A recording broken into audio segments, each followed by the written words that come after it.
Јас ќе се потрудам да нема политиканство, навистина, затоа што овој проблем е сериозен и се импутираше дека претходната власт не успеала да ги реши овие прашања. Меѓутоа, почитувани колеги, не гледам ни дека има волја ни новата власт да почне да ги решава овие проблеми и ќе го кажам зошто тоа го мислам.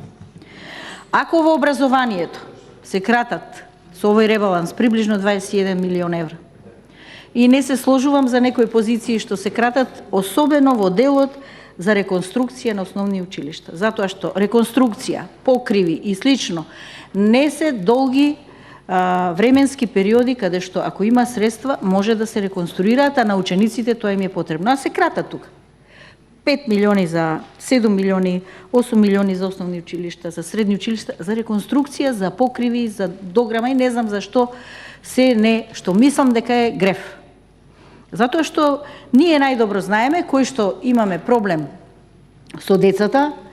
Еве, јас потекнувам од Ѓорче Петров од Хром населба и имавме проблем, децата не можеа да одат во училиштето преку улицата каде што припаѓа во Влае населба, тоа е во општина Карпош.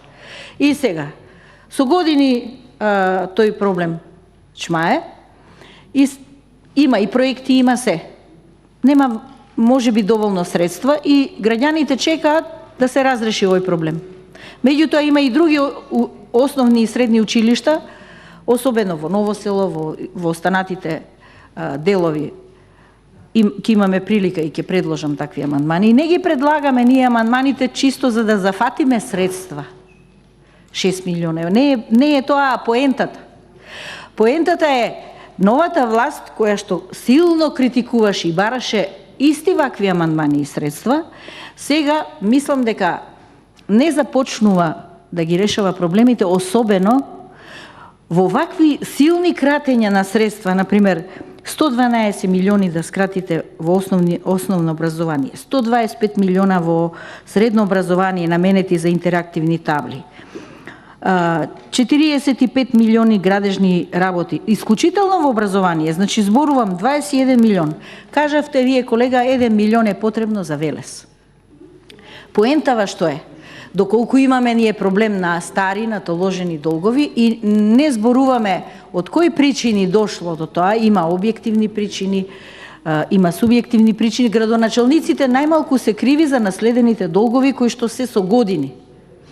И ако ние не почнеме да ги решаваме, барем сега 20% да се зафатеше од овие кратења и да се ставеше на конто 426, каде што имаме програма М1, М2, разговаравме со колегите, да се измислеше уште една М3 програма.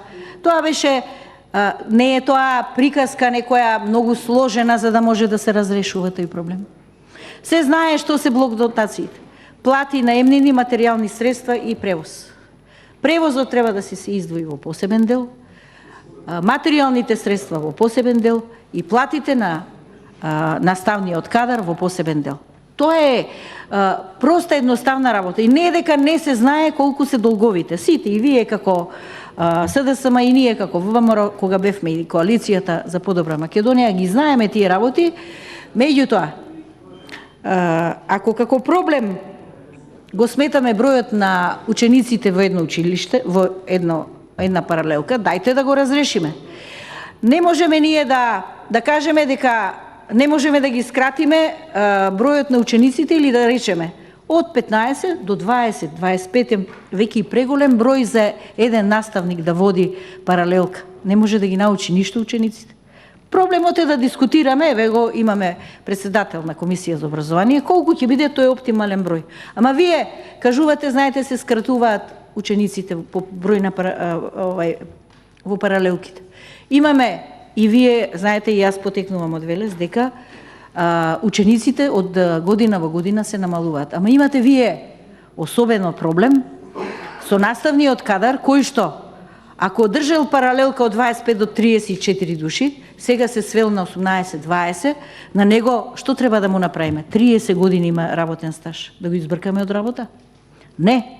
Треба да ја ревидираме, тоа се прави Овие амандмани ги предлага колеги кои што сега се во владата на Република Македонија и го знаат проблемот. И најмалце што е потребно, значи да се прераспоредат, еве милион има за Велес, зошто до вие 21 милион не се прераспореда 1 милион за Велес? Почетно. Значи се нема волја овој проблем да почне да се решава. Има и други проблеми кои што може да се разрешат во од. Значи проблемите на неплатен долг ќе се викна сите оние кои што вршеле превоз. Имате основен долг, имате камата. Откажете се од каматата, дајте полека да почнеме да ги решаваме долговите. Има интерес. Имаме неколку проблеми тука што лесно се решаваат. Значи ова беше само една дискусија која што мислам дека реално треба да ја сватиме како размислување. И не треба да ја сватиме дали сега ќе ги пеналиме едните или другите, затоа што не е таков поводот. Се работи за сериозен проблем кај учениците и треба брзо, потезно да се реши. Ако видиме дека во наредниот буџет не се почнува со решавање, тоа значи дека залудни беа критиките во претходниот период од представниците на СДСМ, кои беа потписници на амандманот, а сега се во владата, дека една запирка не менуваат во ова. Предлозите може да не соберат сите, особено оние кои што се во образованието, ве има многу во овој парламентарен состав, дајте да се соберете. Не е проблемот тежок, методологијата не е воопшто некоја сложена материја, може да се извршат оптимални предлози и да се реши проблемот.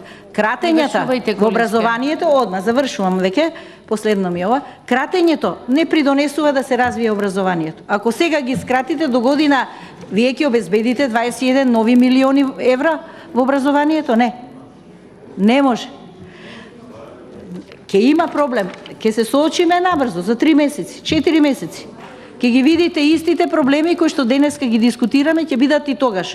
И пак истите амандмани ќе ги дадеме, само заради поука. Не е проблемот во тоа што го даваш амандманот. Проблемот е поентата да се свати дека во Македонија, ако нас не критикувавте, дека не ги превземаме ние обврските, сега ветивте дека ќе ги превземете овие обврски, ќе го решите проблемот, а не го решавате. Со овој ребаланс не го решавате, не стартувате, дури не се обидувате. Тоа е поентата. Дали, мислам, не бев злонамерна, сакав само да го иницирам проблемот на решавањето и за методологии, и за пресметки, и да се размисли за во Република Македонија да не настануваат вакви проблеми, градоначалниците да си го решат еднаш за секогаш проблемот. И учениците секако. Благодарам.